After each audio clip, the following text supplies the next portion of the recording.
guys, it's me, host SuperSorrell's. Thank you very much for tuning in. It's time for our top 10 action figures of the year, and boy, has it been a year. Well, there's been some great figures this time, and I'm really excited to go through my favourites of the year.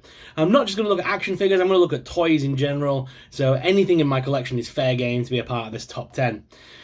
Don't forget, my top 10 this year is probably going to be a lot horror themed, just because that is what we've mainly collected this year. And I'm not including any figures that I've not reviewed yet. So Big Bad Wolf, the Batman and Robin sets, they can't be included in this countdown because they've not been reviewed yet, they've not been opened. So it's got to be something that I've reviewed and opened this year. So let's jump in and take a closer look at some of the awesome stuff I've had this year. My shelves have been stacked this year with some great goodies. And I can't believe it's been a year already. And we've obviously moved house this year. So we had a lot going on this year we had to contend with. And I still managed to get videos out quite regularly for you. We've done a lot of shorts this year as well. YouTube shorts became a big thing this year. And I have enjoyed doing those. But we are getting back into doing more long form videos now that I've moved and we've got settled in. And I'm in the middle of I need to dust these shelves down. They're horrible at the moment. I'm in the middle of a bit of a yearly spring clean, if you will, ready for the new year. So, but let's jump in and start at the good old number 10. Who is going to take the number 10 slot on this list? Coming in at number 10, it has to be the Haunted Mansion Bride doll. This was one of those that I wasn't expecting to get this year, and she was a massive surprise when she hit the shelves. And then when I could afford one, I was stupidly surprised. So yeah, she has to be on this list this year. She was a great addition to my collection. She stands out so beautifully on the shelf as well. I love this figure so much. And yeah, she's just been a great addition to my doll line. She's a bit tall to go on the top shelves with all the rest of the dolls, but she has to go in. She has to be a part of this top 10. I'm sorry she does. So, coming in at number 10, it's the Bride from the Haunted Mansion. Coming in at number 8, it's the figure obscura Mask of the Red Death, based on the Edgar Allan Poe story of the same. It was really cool to see this year, especially with the Fall of the House of Usher being on Netflix this year. It was cool to get this along that same time period. I'm not sure if that was done deliberately on the part of Figure Obscura and, the Four Horsemen Studios, but it definitely made a lot of people buy it, I think.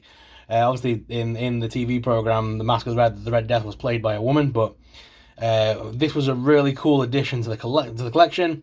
And as a big fan of Edgar Allan Poe myself personally, I had to grab this. This could have been higher on the list, but there's been lots of figures this year. And this one was kind of cool. It was awesome. It's a great figure on my shelf, but it's not my favorite of this year. Number 8 is Super 7's Meta-Lunar Mutant. Again, this was one that I wasn't going to get. I was always going to get the Nosferatu figure, but I wasn't 100% sold on the Meta-Lunar Mutant, and then I saw it in person at HorrorCon, and I had to grab him. I fell in love with him instantly. And yeah, it's my first Meta-Lunar Mutant piece of merchandise in my collection. I've never seen the film. I still need to watch the movie, but yeah, this is a great addition to my Monsters shelf. And whilst we're in this area, we are going to run straight into number 7, which is right next to him, Mr. Hyde. Mr. Hyde from Loose Collector. Again, a great addition to my monster shelf. He looks awesome there. And he is just such a hulk of a figure. And he's definitely worthy of being in the top 10 this year. And again, I'm just moving one over. So this is number 7. Oh, where are we going? There he is. The wolf himself. I love him so much from the Furry Planet series. Again, he came with a comic book and loads of different accessories. The fact that you can have him as a standard werewolf or as the hybrid sort of wolf man kind of thing. I love the fact that he's got a cigar hanging out of his mouth and all the dog tags. Again, just a great addition to the line. The shotgun and stuff that he came with is really awesome. It's just all around a great figure. We're down to the top 5. We're getting there. Number 5 is the Mezco 1/12 version of Leatherface. I love this figure. It was one of the wanting like the second or third, like 112 in my collection. I went with Leatherface because I love the fact that he came with all the different costumes and removable pieces and aprons and masks. And he just made, like, it was like 3 figures in one. And the chainsaw makes a little noise. It was a little bit, the noise was a little bit of a letdown. It sounds a bit flimsy, but it's still cool. It's still a great addition. And yeah, he has to be on this on the shelf. He's just awesome. And he's taken over my NECA Leatherface as well. I actually have this guy on the shelf full time. So yeah, he's definitely on there. Number 4 is Blade. Marvel Legends Blade. They gave us a great additional Blade this year. It was such a cool figure. I love him so much. Why is the camera so out of focus? This Blade was such a great addition to the line. It's the comic book accurate Blade, and he looks absolutely awesome.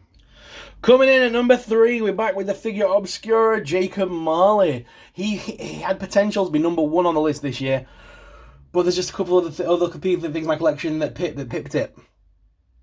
But he's definitely worthy of being at number 3. Such an amazing figure. He's one of my newest figures on the shelf as well. And I've just loved the way I've got him set up. Just such an amazing figure from Four Horsemen. Number 2 is Trick or Treat Studio Sam. Now, this is the first Trick or Treat Studios doll I've had in my collection. So, yeah, big up to Sam. And Sam, as you guys know, is one of my favourite horror icons of all time. And I bet a few of you are surprised that it didn't make number 1. It didn't. Something else in this room got me more excited than this year. But this was such, again, a cool figure to have. I love having it in my collection. I've got all the NECA ones, and as soon as this one came out, I was like, yeah, I need to own it. So, Sam, I salute you, my friend. You are my favourite horror icon, but sadly, you did not make number 1. Before we do get to number 1, let's look at some honourable mentions. First honourable mention has to go to Nosferatu. The first Nosferatu in my collection, and he is awesome. The Wednesday TV series was such a success, and I'm so happy to get the doll in my collection as a part of the Living Dead Dolls series. We had some great Living Dead dolls this year, but Wednesday was definitely the standout. So an honourable mention to Wednesday Addams. Monster High became a big part of my collection this year with my daughter, and Tiffany as well was a great addition to the collection this year. But again, they sadly did not make the number 1. Alright. I think I've teased you enough. Number 1 is the Monster High Annabelle! Monster High Annabelle, a great addition to the collection this year. I was so happy when she got announced. I love all of these crossover figures that they do, but Annabelle, you guys know I've got a massive soft spot for Annabelle, and when they announced this doll, I was like, I have to own this. And I actually went back and bought Chucky and Tiffany, who came out prior. I missed the Jack and Sally one, sadly, so I won't be getting those. But number 1, it has to go to the awesome doll that is Annabelle from Monster High. The beauty of my collection is I collect a little bit of everything, from Marvel to DC to horror to Disney. There's so much in my collection and there's so much to choose from. I can't have everything on display. Since moving to the new house, I've got a slightly smaller room, and so I've had to scale back what I have on display, but that doesn't mean I've scaled back the collection. The collection is still huge. It's in boxes, and it's in cabinets and things, but just not in this room. So I will show you the collection next year. In 2024, I will make sure that we do set up another area of the house, probably the garage, where I can show you guys all the other things that we have, and I'll give you a collection update. I'll go through all the boxes, a bit like what Robbo used to be from Foosh, what Robbo's been doing recently, like Tales from the Tub. I can do that kind of a video where we go through my collection that's currently in storage, because I've got so much. And again, a lot of people were sad to see Star Wars go on the channel. I'm sure it'll come back around. It's not that I'm bored of Star Wars, it's that I got Hasbro fatigue this year. Hasbro have been releasing so many products for so long, and I've been buying into most of their lines, that it got very tiring very quickly. You got to imagine, at one point I was collecting Indiana Jones, Star Wars, Marvel, and I also had Power Rangers, G.I. Joe, Fortnite.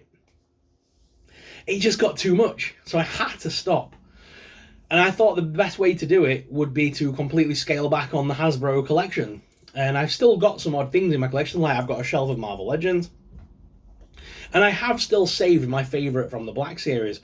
I just realised that there are more manufacturers out there than Hasbro.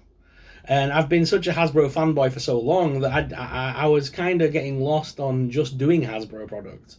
And that's not what this channel was ever meant to be about. This channel, when I started it, was always about all toys. I mean, I miss doing the Mattel stuff like Jurassic Park. And like I've got into Monster High this year because my daughter is now 8, going on 9, and she collects dolls and she loves the Monster High series. The Living Dead dolls is something we also collect together, so I love getting those. And people that always said to me, oh, you've just started collecting horror. Horror's been on the channel from the beginning. I've always collected NECA, and I've always collected the Ultimate series right back from the very beginning. I also miss collecting at some Alien and Predator stuff. So again, by scaling back on some of the Hasbro products, I've been able to put my money into some higher end stuff this year. Like we managed to get a lot of the Mezco products. We've gone for a lot more like the Trick or Treat Studios and some third party stuff like Loose Collector that I wouldn't normally touch due to the price range. But we've gone for it this year and we've had some really cool figures because of it. So I'm really looking forward to next year, carrying this on and seeing where this channel goes next. Of course, things like FNAF, Five Nights, Poppy's Playtime, all the cool stuff that I enjoy doing, like blind boxes, blind bags, they'll still be on the channel as well because I love making that kind of content. And shorts will never be going anywhere because I love shorts. I think shorts is a great way of just providing short burst, small content to you guys. But I know I have a core audience that also enjoy the long form videos and that have been asking for more vlog style content. So don't worry, that is also coming up. Guys, thank you very much for listening. I hope you enjoyed my top 10. I hope you're looking forward to the year ahead. It's going to be a fun one. Guys, thank you very much for watching. Until next time, may the Force be with you. Bye!